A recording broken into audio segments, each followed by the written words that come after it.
It says, behold, I was shapen in iniquity, and in sin did my mother conceive me. Watch this, new NIV, put it in the NIV. The NIV says, it says, surely I was sinful at birth, sinful from the time my mother conceived me. So from birth, I was a what? Slave to sin. Now, because we are born slaves to sin, our mind has been programmed to behave out of selfish desires. Are you here? Somebody say, my mind has been programmed to what? To behave out of selfish desire. So the way we think, dream, reason, and act are limited to the ways of this world because we were born in the sin and shapen in the iniquity. Talk to me. Are you here? Now consider the facts for a moment here. For every behavior we experience, our brain creates neurological pathways. A neurological pathway. Somebody holler, road. Now, as behaviors are repeated, those pathways become increasingly more stable. Think of it this way. A single behavior maps out a dirt road in your brain. So the moment you tell a lie, you see this line in the ground, it creates a neurological pathway, a dirt road in your mind that literally begins to fortify your thoughts. So what happens? The next time you're challenged with something and you are uncomfortable, you take that road often traveled. And so you automatically just lie. Because you have created these neurological pathways by repeated behaviors that when, it's just like if you understand your immune system, your immune system, you know, it starts out with things attacking your receptor cells, your CD4 receptor cells. I'm not going to try to be too technical. Your CD4 receptor cells, every place in your body where you have a mucosal lining, they have CD4 receptor cells, your nose, your throat. You hear what I'm saying? Your ears, your rectum, your urethra. They have these mucosal linings, and that's the reason why when viruses or bacteria are introduced to your body through these, they begin to attack and invade your immune system. Your immune system have what you call T4 cells. A technical term for is macrophage cells. These macrophage cells or T4 cells is like a Pac-Man. When that virus or that bacteria invades your body, it goes in and eats it like a Pac-Man eats a pellet. And when it eats it begins to code it, and it begins to tell the immune system what it is. And when it tells the immune system what it is, the immune system, the next time it is invaded by that same virus, has also created white blood cells and other things. Y'all ain't gonna help me to attack it the next time, so it knows how to fight it. Well, your mind fortify thoughts and create neurological pathways that if you're not careful, you'll be coming to the altar asking God for forgiveness, but can't figure out how you keep aligning yourself with the same behaviors. It is because you didn't tear up the dirt roads in your mind that have been created over time by you continually repeating the same behaviors. Okay, a single behavior maps out a dirt road in your mind, in your brain, creating a basic pathway for your thoughts to travel.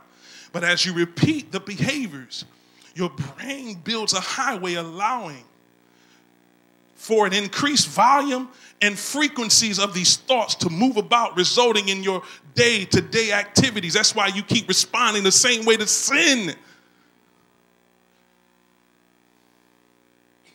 Because you don't have a crucified thought life. You have not released the word as a construction crew to come tear up or break up, as we call, the fallow ground. You've heard these terms before in the church. To break up stony ground. That's why when the word of God refers to your heart, it refers to it as ground, stony ground, wayside. Y'all ain't gonna talk to me in here. It refers to it because if the ground is not broken up, it cannot receive any new seed.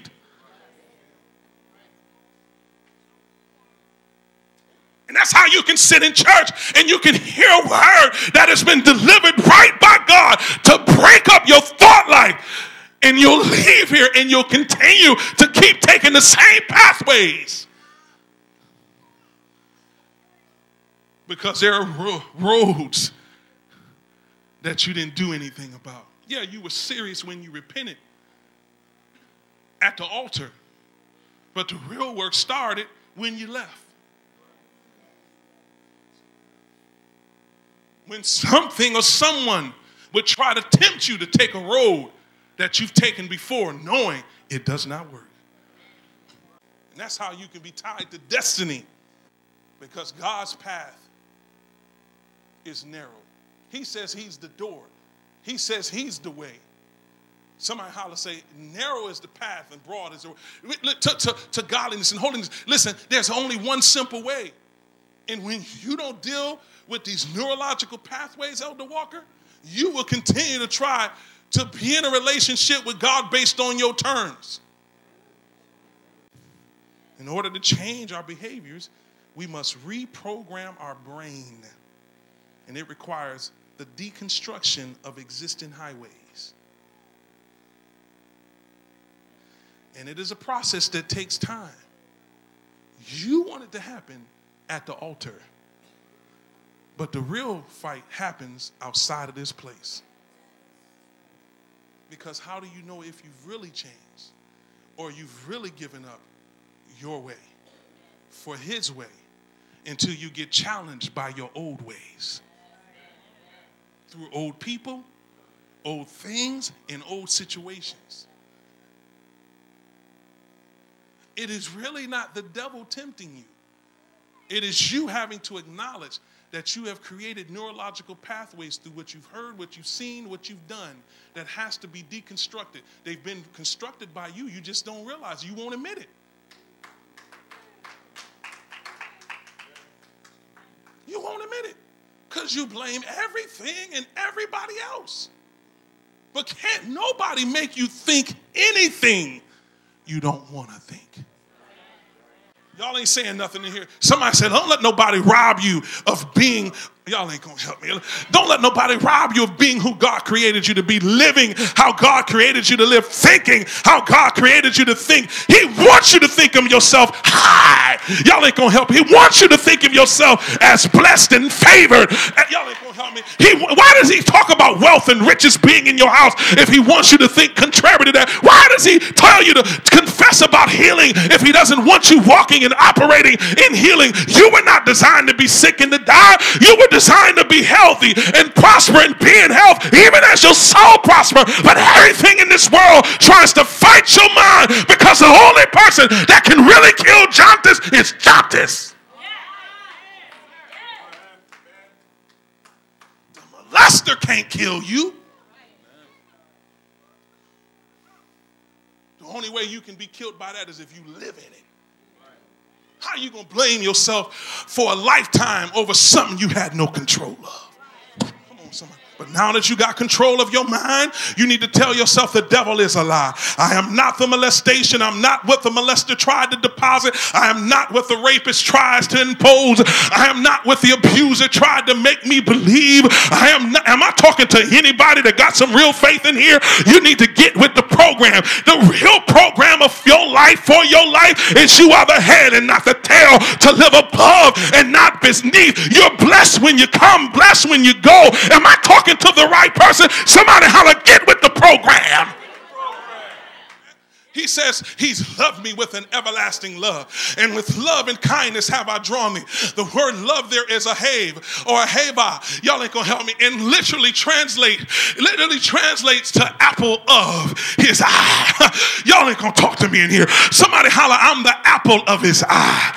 And that's why throughout history, he's continually put things in place to get me back to him. Every time we messed up, he put a new covenant in place to get us right back to him. Why would he waste his time for what is man, that thou art mindful of him, the son of man, that thou visitest him? In other words, when you messed up in Eden, he put the Adamic covenant in place. When they messed up during that time, and they messed up and Cain got to killing Abel, y'all ain't gonna help me. He put the Noahic covenant in place. He said, can I find one person? Can I find one righteous?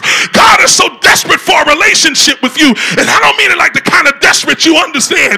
I'm talking about the love and the compassion he has for his creation. He keeps putting things in place to restore your your relationship with him.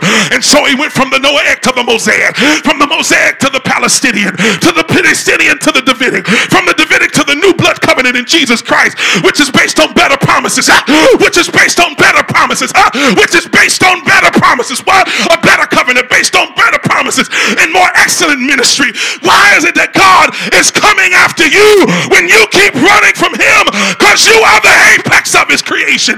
You are the only thing created that he's been given the free will to worship. And would you have somebody praise you because they have to, or would it mean more because they want to? Somebody holler, I want to love him. I want to live for him. I want him to, oh my God, holler, get with the program.